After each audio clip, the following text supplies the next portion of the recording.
Well, good morning, students. I'm going to give you some feedback on the video log, which was the work for yesterday. If you haven't done that work from yesterday, just go to the OneNote and look at the script or the recording of it. Very simple table to fill in. Just a little stimulus point for today. One of the great things about setting things in the near future is for those of you who are interested in science, here's a wonderful speech by JF Kennedy. One thing he did when he committed America to the space race and people were setting foot on the moon in the early 60s was to understand the exponential capacity of science to solve the problems of tomorrow. And his excitement about that is captured in this short edited version of his speech. And those of you out there who want to work for NASA one day, I thoroughly recommend that speech. Just in terms of some of the things you can achieve with a video log set in the near future, one is, of course, that you've got a kind of an explorer at the frontier of what human beings have experienced. And when you want to communicate things that are new, there's a natural need to use metaphor and simile.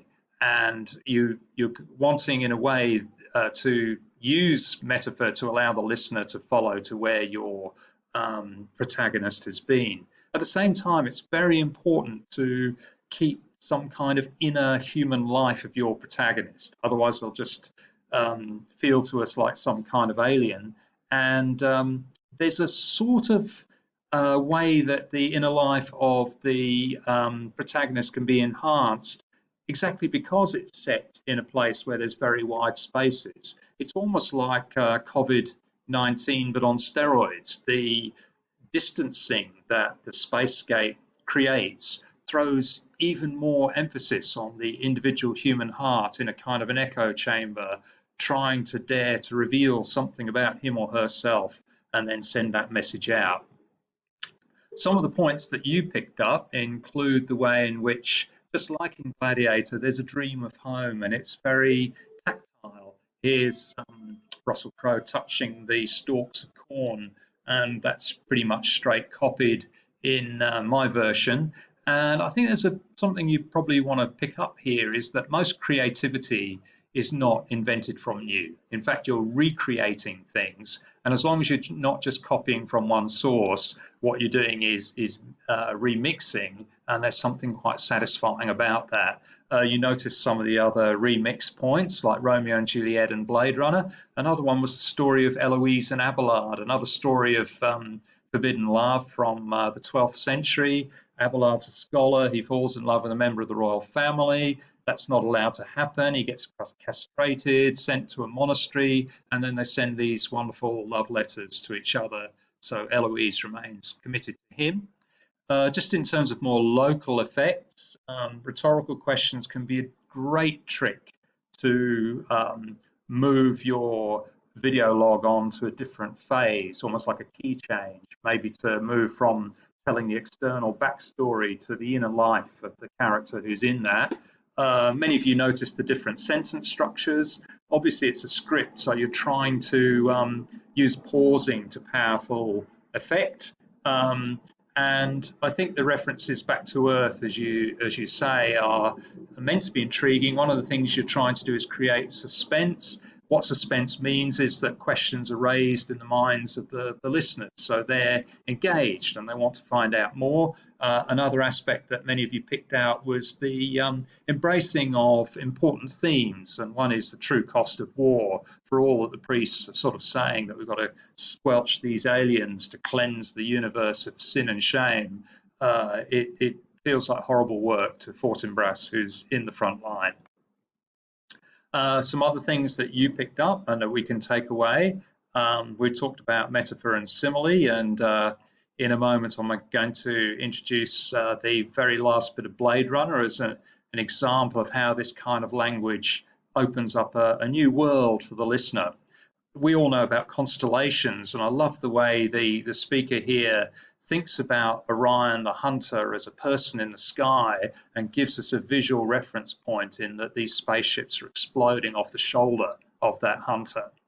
Everyone lives in a culture, and I would suggest that you partly make the cultural frame of reference for your protagonist the culture we share today. So hence I tried to make Fortinbras not just a warrior, because he consciously refers to Shakespeare. He clearly has an inner life if he's referring to someone who's seen as a high point of our culture.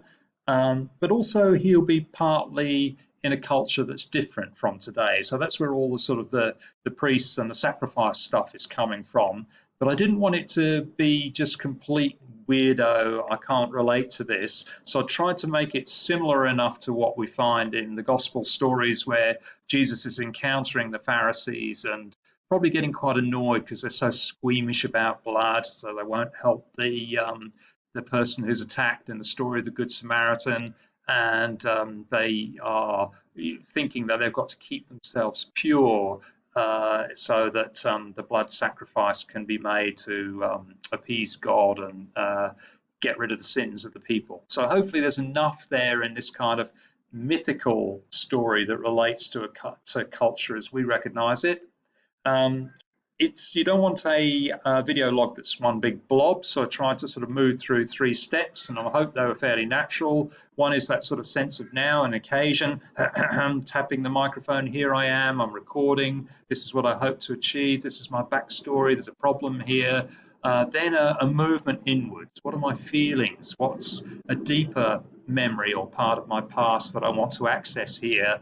And I did use the rhetorical question to kind of shift across to that, and then coming out of it at the end. So what am I hoping for? Who's going to pick this up? I hope you're out there. Can you pass this video on? I could have used props. I wish I had. A photo or a letter would have been good.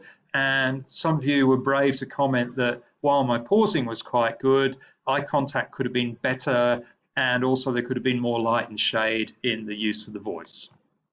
So just for today, I've got another little video link for you. Again, just a 3-minute.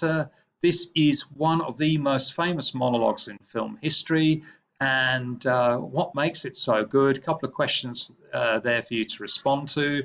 And if you don't know Blade Runner, you don't have to be a fan, but I've hopefully given you enough plot summary, and you've got the good old internet to use as well if you need to find out a bit more. It is probably one of the most written about speeches in the history of science fiction as well, so there's plenty to find.